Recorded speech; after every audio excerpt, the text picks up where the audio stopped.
Bonita estar na presença do Senhor. Verdadeiramente, quando alguém me faz um convite para trazer a palavra do Senhor, eu fico totalmente ansiosa a semana toda. E eu fico, Senhor, me ajuda aí, Senhor. Como falou a sua palavra em Ezequiel, tu podes. Nada eu posso, mas tu podes. Só o Senhor pode. Eu não posso nada, Senhor, sem a tua presença. Ah, Jesus, ai de mim, se o Senhor não estivesse comigo. Amém? Então, sem sair da palavra, a gente vai falar sobre ela. Mas naquilo que o Senhor revelou na noite passada e no dia a dia. Ezequiel 37. Pode sentar.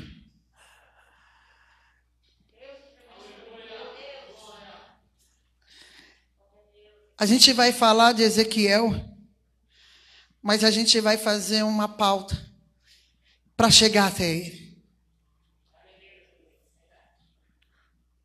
Na chegada de Ezequiel, antes dele, havia também um profeta chamado Jeremias. E antes de Jeremias, havia também Sadraque, Mesaque e Abednego, do qual foi constituído para fazer a diferença no meio dos seus.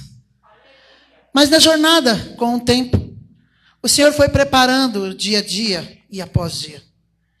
Quando o povo de Israel e de Judá foi trazido ao cativo, através do rei Nabucodonosor, 3 deles, inclusive Daniel, fez a diferença no meio de tudo isso. Mas em meio ao cativo, Jeremias também profetizava e dizia para o povo: faça de Senhor o privilégio e a sua prioridade, por mais que os dias sejam maus. Mas Judá não estava disposto a ouvir a voz de Deus. E contudo, pegavam os seus profetas, colocavam em cadeias, colocavam em cisterna, porque não queriam ouvir a voz de Deus através dos seus. Mas o Senhor, no meio de tudo isso, chamou um homem que, em meio aos seus caminhos, trouxe a mensagem do Senhor. E entre eles, havia um homem chamado Ezequiel, filho de sacerdote Buzi. E eu vou falar para você, ser filho de um sacerdote na época em que foi chamado o povo a cativo, não era fácil.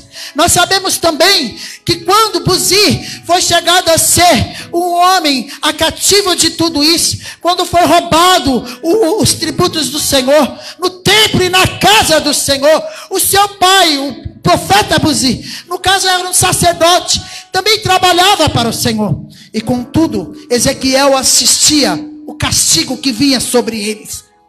E eu vou te contar, não foi fácil. Um menino de 12 anos, quando chega a ver o próprio pai sendo escortejado em praça pública por trazer e fazer a vontade do Senhor, não foi fácil para ele. Mas contudo, Ezequiel não deixou de fazer a vontade do Senhor, mas também foi conduzido a ser um cativo entre eles. E sendo escravo, não é fácil.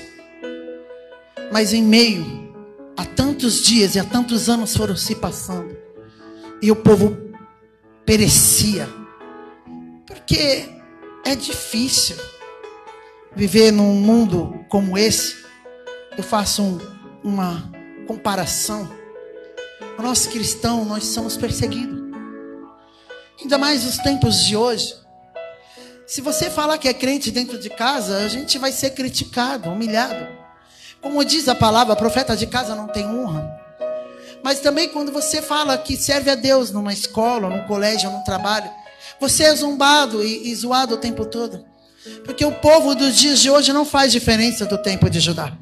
O povo, quando foi levado a cativo, eu acredito que o povo que estava lá perto de Nabucodonosor, que fazia parte daquela redondeza, chegava num povo de Deus e falava: mas espera aí, vocês estão sendo escravos, mas vocês é escravo, e cadê o Deus de vocês? E hoje não é diferente. Quando nós passamos pela prova, muitas das vezes o Satanás, ele usa as pessoas como essas para chegar até a gente e falar: mas espera aí, você está passando por luta, você está passando por dificuldade, o seu pai, o seu filho não serve a Deus, mas você está no caminho certo. Que Deus é este? É um Deus que nos traz esperança, porque aquele que acredita num Deus que serve, por mais que os dias maus chegam, que seja levado a cativo do quê? Dos problemas diários. Você pode pegar e colocar na sua mente: Senhor, por que tal coisa está acontecendo na minha vida? E o Senhor lembrar de você, traz à sua memória o que traz esperança. E eu acredito que os profetas daquele tempo, eles tinham em sua memória a esperança de que dias melhores viriam.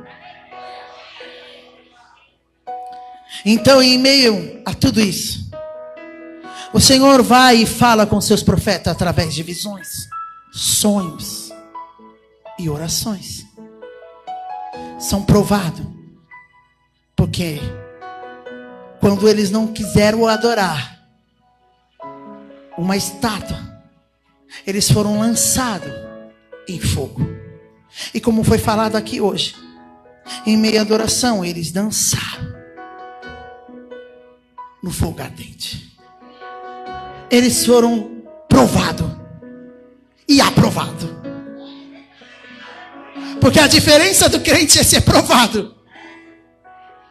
Tem que ser aprovado. Porque provado o mundo lá fora já é. Mas o cristão, ele é diariamente. E aí eu pergunto para você: você tem passado na prova?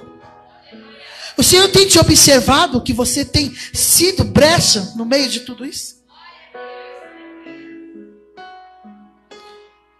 E tantas coisas aconteceu naquele dia, até que o Espírito do Senhor veio até um homem que andava no meio daquela redondeza.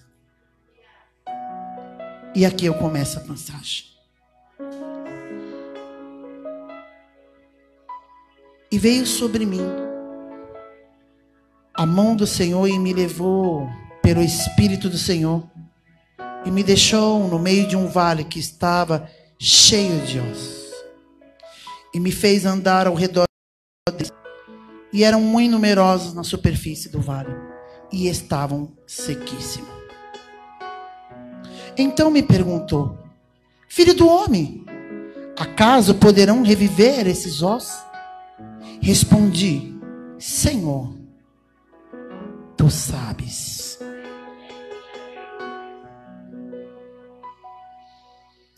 Vale é o que acontece com a gente no dia a dia. E muita gente não percebe isso.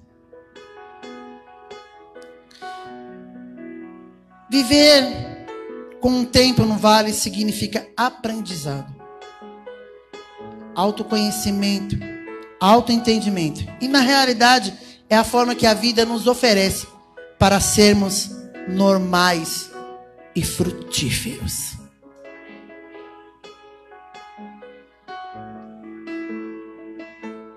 O Senhor me levou num vale.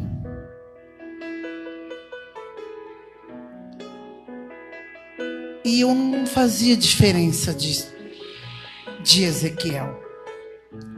Claramente que a gente não pode se comparar com os homens do Velho Testamento. Não eram homens tão normais. Mas também crente não é normal, amém? Crente fala sozinho na rua, louva na rua, no metrô também. Se der lugar, a irmã foi usada dentro do hospital. Já passei por isso. E quando o Senhor me levou no vale,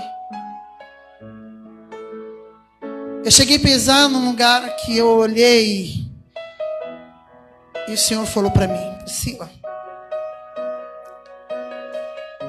eu vou te passar num fogo. E para não dizer que eu estou mentindo, eu tenho uma pessoa presente desse dia. O Senhor me avisa toda vez que algo vai acontecer. Porque quem tem intimidade com Ele, Ele sempre nos alerta. Eu estava num culto de mulheres, num chá comum de mulheres. Estava tremendo esse culto. Comi bastante, foi muito bom. Da palavra e do alimento também. O Senhor usou uma profeta. E chegou até mim e falou assim: moça, põe-se de pé. E nisso tudo ela pegou, olhou para mim e falou assim: olha, eu não te conheço, não sei de onde vem, mas digo para você que o Senhor vai te levar num vale e vai te passar no fogo, e vai ser tão no fogo que você vai estar sozinha nesse fogo. E eu falei: meu Deus, o que será? Passasse uns dias, eu tive uma hemorragia e eu deixei para lá, porque eu estava na espera de um hospital. O hospital falou que eu estava com mioma. Então eu estava esperando ao hospital. SUS, vocês já sabem, né, igreja? Você espera sentado mesmo, porque de pé você vai cansar. E aí eu fiquei esperando eles me chamarem para fazer uma consulta. E aí eu passei na consulta, eles falaram que eu estava com 4 mioma. E nisso a hemorragia continuou. Quando a hemorragia continuou, eu tive um mero desmaio, passei mal, porque com muito sangue eu acabei ficando fraca. Aí um dia eu estava trabalhando, eu falei para minha cliente: eu estou passando mal, eu não vou conseguir fazer sua unha. Ela falou: você não está brincando, né? Eu falei: não estou brincando, estou passando mal. Começou a escurecer as minhas vistas. Aí a minha irmã, que é do meio, ela é mais preocupada com essas coisas. Ela falou: você vai amanhã no médico, né? Eu falei: eu vou. Ela falou: você vai mesmo? Eu falei: vou. Ela falou: se você não for, eu vou aí, eu vou te pegar pelo pescoço e você vai. Porque eu era muito teimosa. Para mim, no médico, eu só ia morrendo. Se eu não estivesse morrendo, eu não ia. E o Senhor me levou a esse vale. Quando eu cheguei no hospital, a médica falou: você vai internar, a gente vai fazer uma biópsia. Porque está estranho isso. O mioma não pode fazer isso. Aí eles foram fazer uma prescrita, né? Que é uma discografia corporal. E quando fizeram uma discografia, eles acharam estranho, pelas manchas da discografia. Ajuntaram as manchas e a biópsia. E mandaram eu para casa esperar 15 dias a resposta. Pensa numa pessoa que ficou agoniada, era eu. No dia da resposta, no outro dia eu tinha que entregar para o médico. Eu fui pegar o resultado, e quando eu peguei o resultado, eu não esperei pelo médico, eu abri a carta e fui lá no YouTube. Vou lá ver o que está escrito aqui. Que as doenças é tudo escrito em inglês. Nós não entendemos nada. Quando eu vi lá carcinoma espenicular invasível maligno, eu falei: meu Deus, carcinoma? E nisso, contudo, no outro dia eu fui para o hospital, falei para minha irmã: eu acho que eu estou com câncer. Ela: para de graça, Priscila, você não está com isso não, isso é coisa da tua cabeça, você vai procurar coisa no YouTube? Eu falei: mas é o que está escrito aqui. E no outro dia, quando eu cheguei na sala do médico, os médicos viram que eu tinha já abrido a carta. Aí eles olharam para mim e falaram: você já deve tá sabendo o que é isso? Eu falei: sim. E eu falei: mas eu só quero ter certeza. Aí entrou mais outro médico. Entrou mais outro. Mais outro. Ao total, era 6 médicos na minha frente. Eu fiquei assustada, e minha irmã olhando para mim. E eu falei: pode falar, doutor. Eu não tenho nada a temer. Ele: por quê? Porque o Senhor já tinha me falado que eu passaria por algo. E a minha irmã pegou, me deu um toque e falou: para de falar isso aqui, você não pode falar essas coisas aqui, você nem sabe. Eu falei: só estou testificando para eles que antes deles dizer o que está aqui, o Senhor já tinha me falado. Aí a médica falou: realmente é câncer. A minha irmã ficou desesperada. A lágrima desceu sobre o rosto dela. E aí eu peguei, chacoalhei as pernas dela, falei: para. Deus é fiel. Ela falou, como você pode brincar com isso? Eu falei, você não crê? Ela falou, creio. Então vamos passar pela prova dando glória a Deus. Ela falou, como você consegue ser assim? Eu falei, mas a gente não consegue, nós tentamos. E não é diferente. Quando começou os tratamentos, que os médicos começaram a passar o diagnóstico, eu entrei num vale. Um vale parecido com esse. Onde havia pessoas mortas, sem esperança, sem vida. E às vezes o Senhor nos coloca numa dificuldade e faz como Ezequiel. Porque é estranho falar que o Senhor, quando Ele vai falar com Ezequiel, antes de ter o conhecimento de tudo isso, Ele fala que veio sobre ele o Espírito do Senhor. E me deixou no meio de um vale que estava cheio de ossos. E me fez andar ao redor deles, e eram muito numerosos na superfície do vale. E estavam todos sequíssimos. E eu me coloco diante dessa situação, porque quando eu cheguei para ter esse tratamento de rádio e quimioterapia, eu olhava aquela situação, porque é desanimador.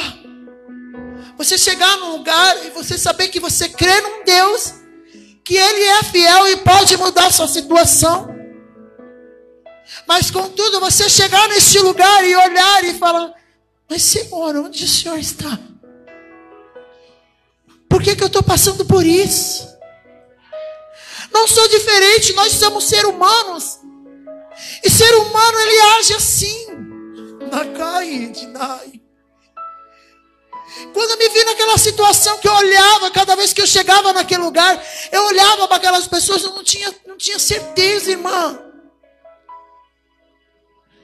E aquilo lá, eu sempre fazia tratamento, e o tratamento é doloroso, é cansativo. E eu tinha que ir porque era necessário. E quando às vezes eu chegava lá, eu sentava. Pensa num lugar que demora para entrar e demora para sair. É a parte da quimioterapia. A quimio, ela equivale a 8 horas de tomada de aveia. E antes disso você já faz 2 horas quase de rádio. Depois da rádio você tem que fazer químio. Resumindo, você fica 9 a 10 horas dentro de hospital. Quando eu chegava lá, eu falava, meu Deus, meu dia perdido aqui. Toda semana eu tenho que vir para cá. E o Senhor sempre colocava situações que eu não conseguia entender. Colocava pessoas perto de mim. Chegou um dia que entrou uma moça. A sua mãe era uma serva de Deus. E ela sentada na minha frente, eu esperando a minha consulta para ter a rádio depois da quimio. O Senhor falou para mim, escreve um bilhete e entrega para ela. Eu falei, mas Senhor, aqui? E a partir daí o Senhor começou a fazer da minha vida um instrumento naquele lugar. E aí eu notei, coloquei um papel sobre ela. Ela falou para mim, eu estou esperando a minha mãe sair dali. E quando veio a irmã dela toda desesperada, começou a gritar e falou para ela, mamãe foi embora. Mas antes disso ela tinha me contado toda a situação que a serva de Deus estava vivendo. E quando eu comecei a ouvir que a família não estava bem, que a filha estava dando mais trabalho para a mãe, e a mãe era uma serva do Senhor. Aí eu olhei para ela e falei, mas a sua mãe está na glória agora. Ela falou, como você pode me dizer isso? Eu falei, tua mãe está descansando. Você prefere a sua mãe com a idade que ela está, agora do lado do seu irmão, da sua irmã, trazendo todos esses problemas para ela? Ela, não. Então onde ela está agora? Ela falou, só pode estar no céu. Eu falei, claramente, a senhora levou, ela está descansando. E ela, e o que eu posso fazer? Eu falei, eu posso te dar um abraço. Você deixa? Ela, eu deixo. Eu falei, então recebe o abraço do Espírito Santo. E depois eu voltava para casa questionando, mas Senhor, o Senhor fez eu falar com pessoas que perderam seus entes queridos, e ainda faz eu dar abraço e eu ainda continuo nessa situação. Eu vivia questionando a Deus. Eu vivia falando para Deus: Senhor, por que o Senhor me leva numa situação como essa? Para profetizar na vida de algumas pessoas ali dentro. Para falar do seu amor, para falar da sua grandeza. E eu ainda estou doente, Senhor. Até que um dia, eu lembrava de uma frase que meu pai sempre dizia: que é melhor caminhar com uma perna só para o céu do que as duas caminhando para o inferno. Meu pai profetizou tanto isso na vida dele, que ele morreu com uma perna só. Vale. Ninguém gosta de estar. Mas a gente sabe, como foi dito hoje, lugar de aprendizado, autoconhecimento da vontade de Deus, para que você seja frutífero diante do Senhor. Quando eu comecei a fazer o tratamento, eu vim receber a operação, eu operei. Quando as médicas foram me operar, elas me abriram. Nesse abrir, elas abriram e olharam para mim e falaram: Priscila, infelizmente, na hora da operação, nós tivemos que tirar todo o restante, porque tinha um câncer escondido. E a gente teve que retirar. E antes de eu operar, o meu pastor, ele tinha falado para mim: você vai passar por uma dificuldade na hora da operação, porque o diabo tenta de todas as formas para te matar. Eu falei: nossa. E quando chegou no hospital, eu falei para as médicas, antes de entrar na sala de cirurgia, eu falei: doutora, haja o que houver, qualquer coisa que vier a acontecer, faça o que for necessário. Mas antes disso, eu quero orar para que a cirurgia haja bem.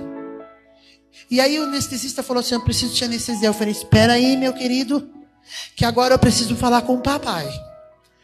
E sem ele eu não consigo entrar nessa sala de cirurgia. Eles falaram: você é difícil. Eu falei: eu não sou difícil. Eu preciso ajudar vocês. E só eu pedindo a ele para vocês se dar bem diante da minha cirurgia. E orei a Deus. E falei para o Senhor apartar de mim toda a contenda, toda a ira, toda a aflição do diabo. Não foi fácil a minha cirurgia. Quando eu acordei, o meu braço direito não mexia mais. E os médicos alegaram que eu tive uma leve AVC durante a cirurgia. Meu braço não mexia. Eu fiquei apavorada. Uma pessoa que trabalha com as mãos, tem que fazer unha, tem que fazer cabelo. O braço não levantava, irmã. Ele ficou assim. Eu fiquei desesperada. Até que um dia o Senhor falou: chama alguém, traga até a tua casa. Porque o mesmo diabo que estava dentro do hospital para te matar, ele está dentro da tua casa. E aí eu chamei duas pessoas da minha família. Foram até o meu quarto e eu comecei a orar. E o Senhor falou: fala para orar para os teus também. E o Senhor fez com que eles orassem pela minha casa, pelos meus filhos. E a partir dali eu percebi que o demônio tinha ido embora da minha casa. E aí eu falei: Senhor, por que tudo isso? E o Senhor falou: agora eu vou te mostrar, Priscila, o que é estar no vale e profetizar no vale. Quando eu fui ler essa mensagem, a irmã me deu essa mensagem. Eu falei: Senhor, o que eu vou escrever? O que eu vou dizer? O Senhor falou: você vai dizer tudo o que eu te mandar. E de Minaia Sébia na raia.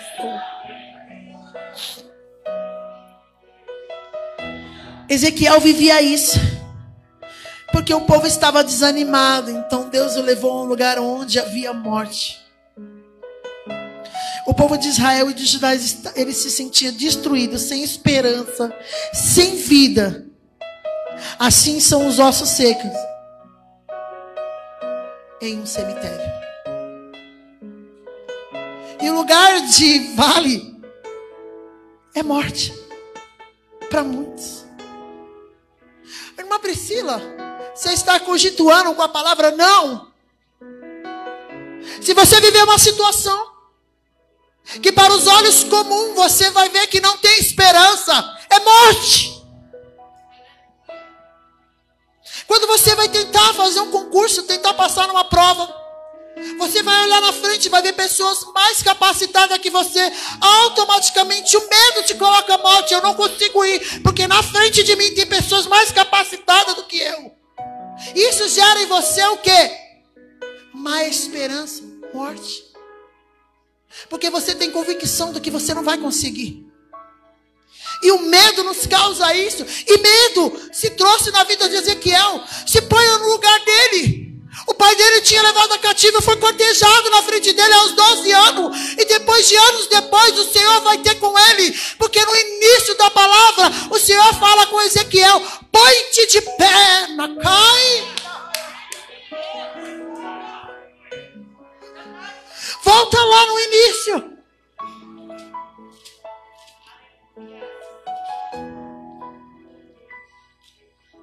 É tão poderoso.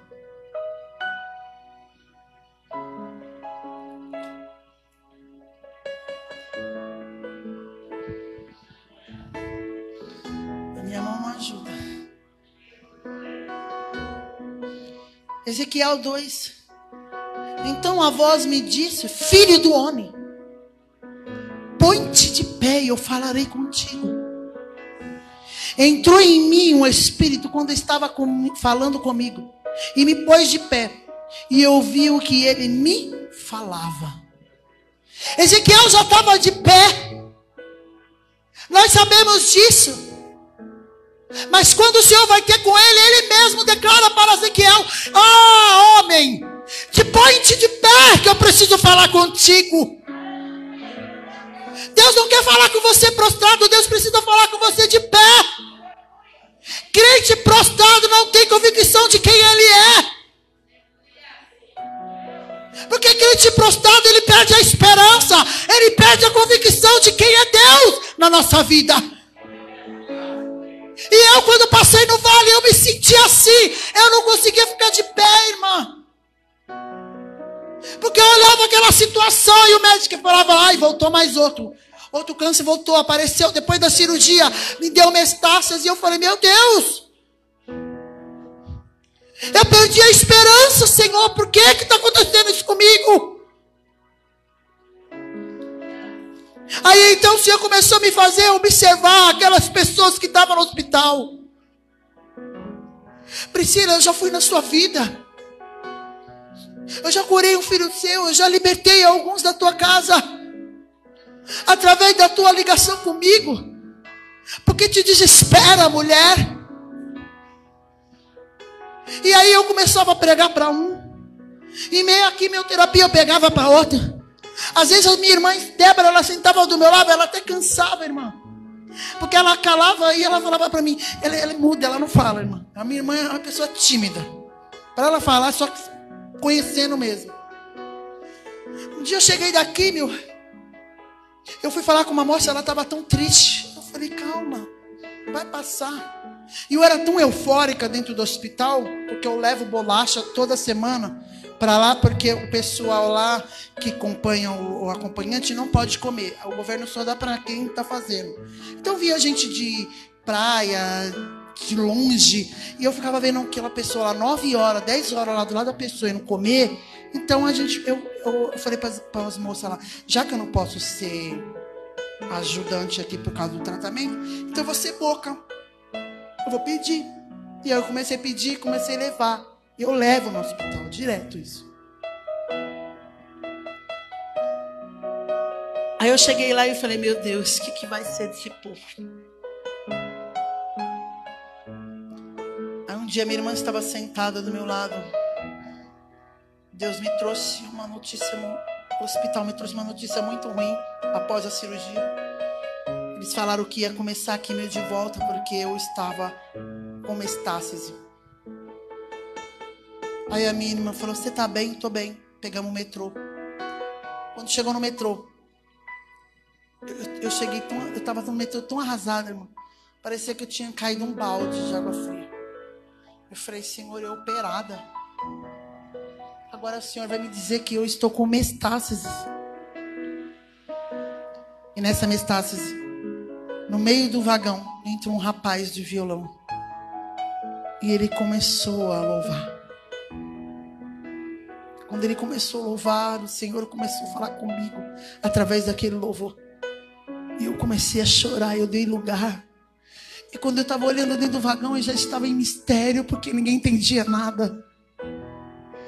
E aí a mulher ficou olhando para mim, tipo: essa menina é louca. Olha a cara dela. E aí no meio do vagão eu comecei, isso não vai me destruir.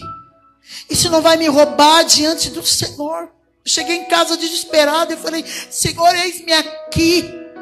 Faz a tua vontade em mim. Se o Senhor acha que eu tenho que fazer alguma coisa naquele hospital, chama minha atenção, fala algo comigo. E o médico falou, você agora vai chegar comigo. Aí eu falei para o Senhor, Senhor, fala comigo. O Senhor falou, agora você vai tratar alguém. Eu falei, quem, Jesus? Ele falou, a médica que te operou. E o Senhor deu um jeito dessa mulher chegar até a mim, num dia lá no hospital. E eu comecei a falar com ela. E a lágrima dela começou a escorrer nos olhos. E eu falei quem era Jesus. E ela falou para mim assim, por que você tem convicção da tua fé? Eu falei para ela, porque eu aprendi a perdoar. E quem perdoa, não fica doente.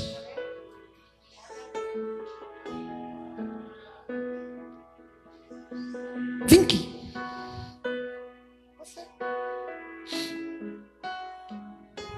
Vou pegar essa bolsa emprestada.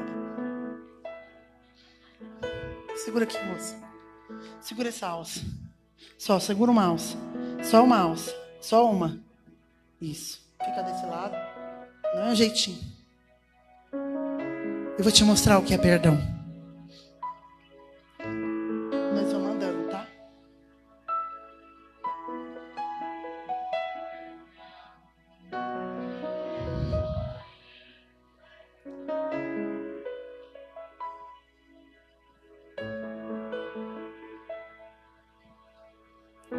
Irmão,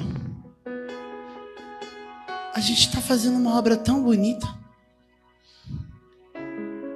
Você me perdoa? Você não me perdoa, irmão? Não. Mas eu libero. Pode ir. Sabe o que ele está carregando? Um saco de carniça. Que nos coloca doente. Quando você pede perdão e libera, você não carrega mais isso sobre a sua vida. Então eu ainda estava doente. E voltei de novo para a quimioterapia, porque eu não conseguia perdoar. E depois que a gente perdoa, nós não carrega mais carniça com a gente. Porque a falta do perdão é carniça.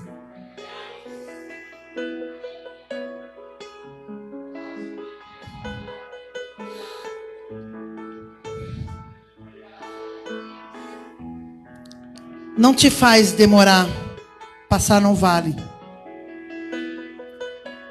sem que você observa o ambiente. Deus te faz andar sobre ele para te mostrar verdadeiramente quem você é. E se você não entendeu o que o Senhor fez na vida de Ezequiel, ele só estava tentando explicar para um menino que, meio à frustração de um pai sendo cortejado e ele sendo levado ao cativo junto com os outros, mesmo sendo tratado, ele ainda usou a boca dele para profetizar. Sem perca de tempo, alguém abre Mateus 15.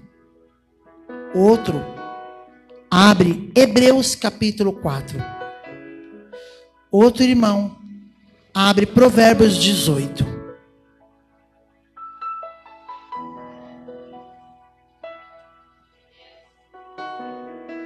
Quem abriu Mateus 15? Levanta. Aquela irmã, acho que qual delas? As irmãs, qual que vai brigar para ler Mateus 15? Mateus 15, verso 10. Pode ler, irmã.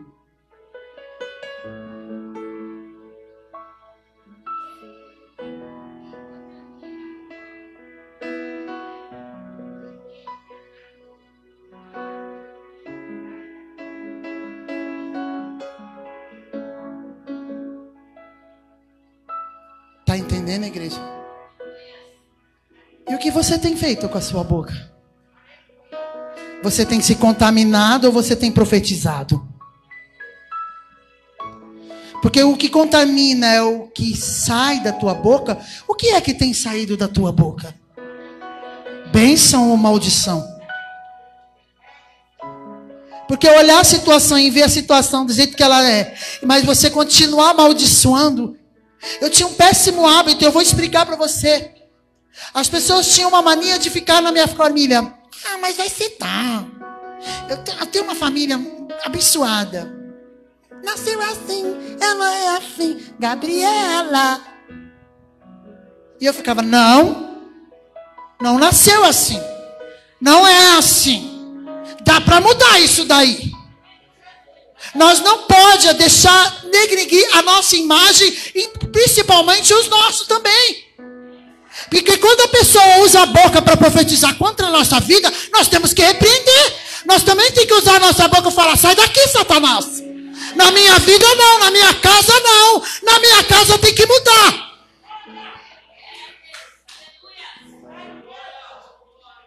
E o outro? Quem abriu Hebreus capítulo 4, verso 12?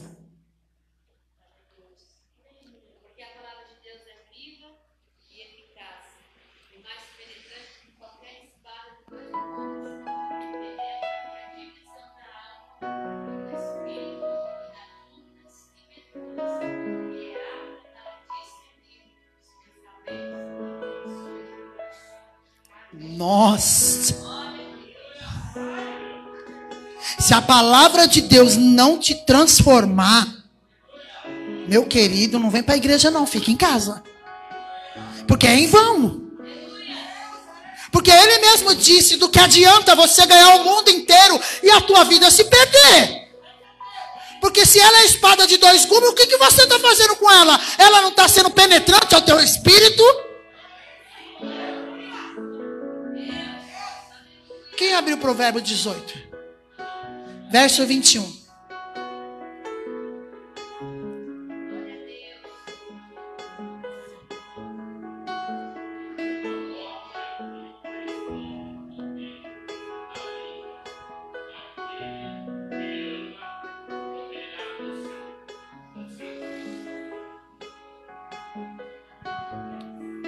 Ele diz que a morte e a vida.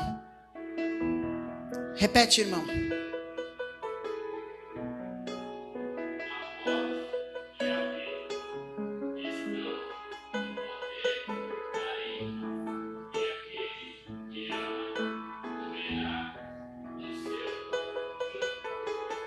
O que você ama, a morte ou a vida? O que sai da tua língua, morte ou vida? Porque se nós somos cristãos, nós temos que declarar a vida em todo o tempo. Porque em meia vale eu aprendi com Deus. Priscila, olha a situação, para você é morte. Mas o que você vai declarar sobre a tua vida? Aí eu falei, vida. Então quando eu comecei a entrar no hospital, eu falava, vida. Vida, Macai, vida, vida. E eu olhava para minha volta, eu falava, mesmo que todo mundo fala é morte, profetizavam morte sobre mim. E não é mentira. Eu ouvi no meio da minha família o povo discutir quem ia ficar minha roupa, quem ia ficar meu secador de cabelo. Eu estava vendo no meio da minha família. Olha, quando ela morrer, nós vamos pegar o secador, nós vamos pegar as roupas dela, que as roupas dela é tudo boa, nós vamos dividir. Eu falei, sai daqui, Satanás, ninguém vai dividir nada não. Pus a mão no meu guarda-roupa seu, vai repreendendo todo o mal. Vai sair no seu toda praga seu de morte sobre a minha casa. Queriam tomar até a casa dos meus filhos. Se ela morrer, com quem vai ficar a casa? Meu Deus, eu construí para quem? Para eles? É a minha descendência que tem que ficar com meus bens. Claro que a gente não tem que ficar ligado a isso. O Senhor está voltando. E está tão difícil de entender que Ele está rápido. E ninguém percebe isso. Pode ler, irmã. 5:5.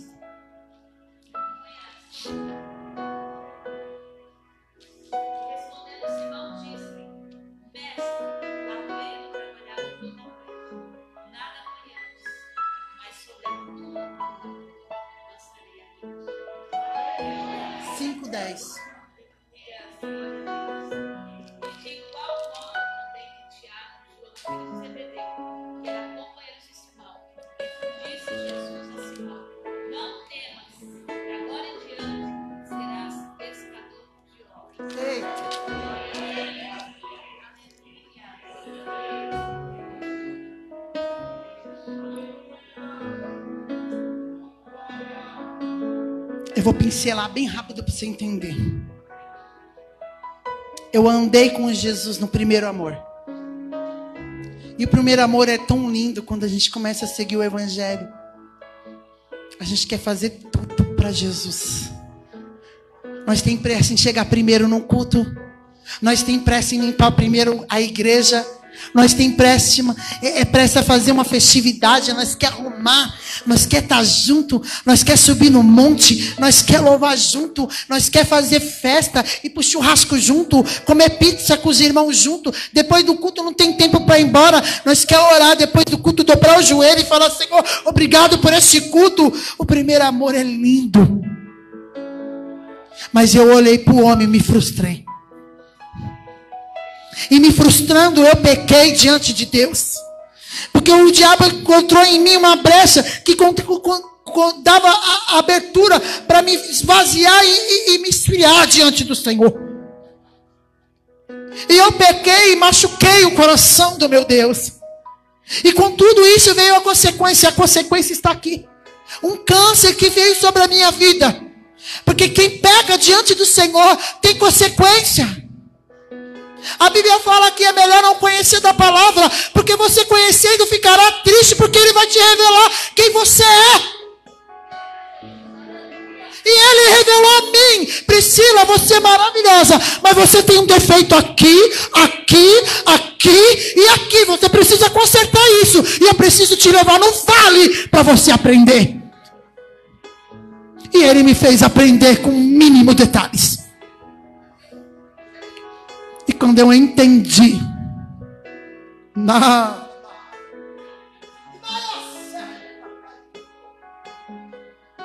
eu falei: Senhor, me ensina de novo o teu primeiro amor. Você pensa que é fácil? Eu já estou terminando. Você pensa que é fácil perder aquela conexão do primeiro amor e tentar voltar de novo? Não é. Porque dói a alma e você vai começar a lembrar, porque o Senhor vai te fazer trazer à memória tudo aquilo que você era no início. E chegou um dia no interior do meu secreto, na minha casa, o meu canto de oração, e eu fui ter com Ele e falei: Senhor, o que está acontecendo comigo? Eu falo do teu amor, eu prego a tua vontade, eu faço o teu querer, mas ainda estou doente, Pai. E não é na carne, é no meu espírito. Muda isso, Jesus. Me dá a mão, Senhor, me ajuda a prosseguir. E sabe por que eu fiz esse clamor? Porque Satanás roubou a essência do primeiro amor.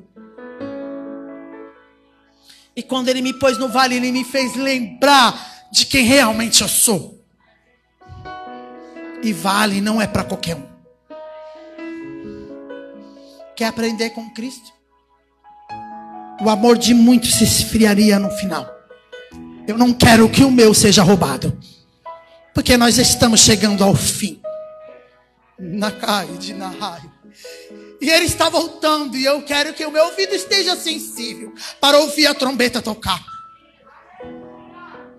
Então para de murmurar, como foi falado no culto anterior. Para de dizer que você é um derrotado. Você não é derrotado, você é filho do Deus Altíssimo. E Ele veio para buscar os filhos. E quem é o filho que está aqui? É você, sou eu, que despojou no primeiro dia para estar diante da presença dEle. Nós não precisamos andar prostrado por causa de uma doença, por causa daquilo outro. No mundo tereis aflição. Tenha bom ânimo. Ele venceu, nós venceremos. Quando eu fui perdendo essa essência e falei: Senhor, me traz de volta. O irmão só trouxe a resposta que eu tanto precisava. Que o Senhor estava devolvendo aquilo que eu perdi. Ah, Satanás, tu me paga. Tu me paga porque você fez eu perder tanto tempo diante dos meus olhos. Para de olhar para o homem. Para de olhar para as tuas dificuldades. Olha para Jesus. Porque se você olhar para Ele, você vai vencer. E quando tocar a trombeta, você vai estar atento às medidas do que Ele quer para você. Hoje eu vou deixar um decreto para vocês. Vai para casa hoje, já profetiza dentro da tua casa. Profetiza na tua porta. Profetiza dentro do teu quarto. Fala, demônio, aqui não, na minha família não, na minha casa não, nos meus não. Ah, demônio, na minha carne não, na minha cabeça não. Começou a usar a tua boca para falar coisa boa. Usa a tua boca para trazer vida. Fica de pé.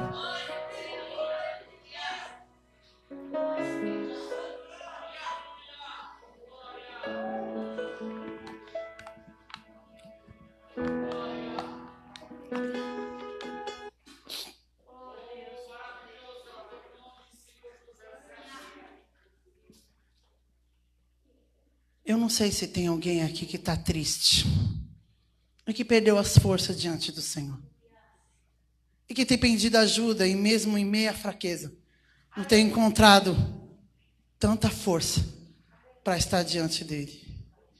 Mas se você tiver, vem aqui na frente. Fala, Senhor, eu preciso me encher mais de Ti. O Senhor precisa obreiros dispostos a fazer a vontade dEle. Porque se você está aqui por causa da pastora, fica em casa. Mas se você veio aqui para glorificar o nome dEle, porque Ele é santo. E você respira porque Ele é santo. Você comeu hoje porque Ele é santo. A tua casa está protegida porque Ele é santo. Ah, você saiu de casa, Ele é santo. Você voltou para casa, Ele continua sendo santo. O Senhor não muda, eu e você mudamos, mas Ele não.